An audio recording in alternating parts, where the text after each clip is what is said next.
Hello students, how are you all? As you know that in the previous session we have studied about banking and you have been told about commercial banks and central bank. So now in the present session we will study about chapter number 7 of macroeconomics, that is aggregate demand and aggregate supply. So or we can say that concept of aggregate demand and aggregate supply. So first of all, we will know that the meaning of aggregate demand. Just like that, you have been studied about demand in class 11th. So there was a inverse relationship between demand and price. It means according to law of demand,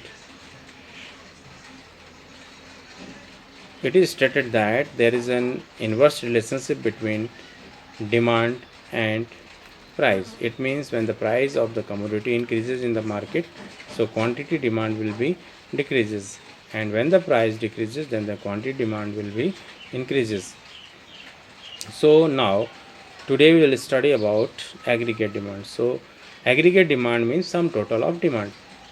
As you know that we require many goods and services to fulfill our needs. So aggregate demand is the sum total of entire goods and services which are consumed by us in an accounting year.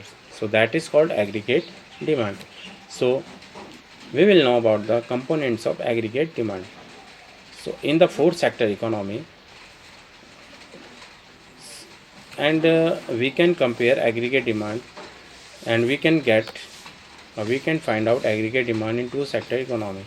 In two sector economy, there is a production sector and household sector. Household sectors and production sectors are interconnected to each other. So AD equal to C plus I. C for consumption expenditure, which is done by the households, and I for investment expenditure. Investment expenditure is done by the producers, or it is done in production sector. It is called closed economy. And in three sector economy, we will include government sectors.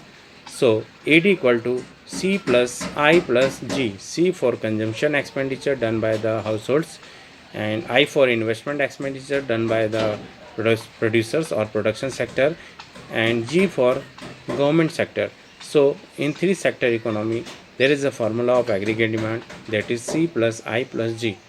So this is also known as closed economy. And now if other fourth sector or a sector, that is called external sector, when it is included in closed economy in three sector economy, so it will be known as open economy. So in this condition, there is a formula of aggregate demand, which is AD equal to C plus I plus G plus X minus M, that is net exports. So C for consumption expenditure, I for investment expenditure, G for government expenditure, and X minus M means net export. How can we find out net export? It is the export minus import.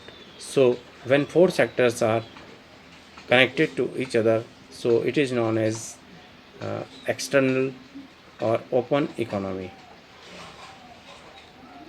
Now we will discuss about the relation between aggregate demand and income. So there is a positive relationship between income and aggregate demand.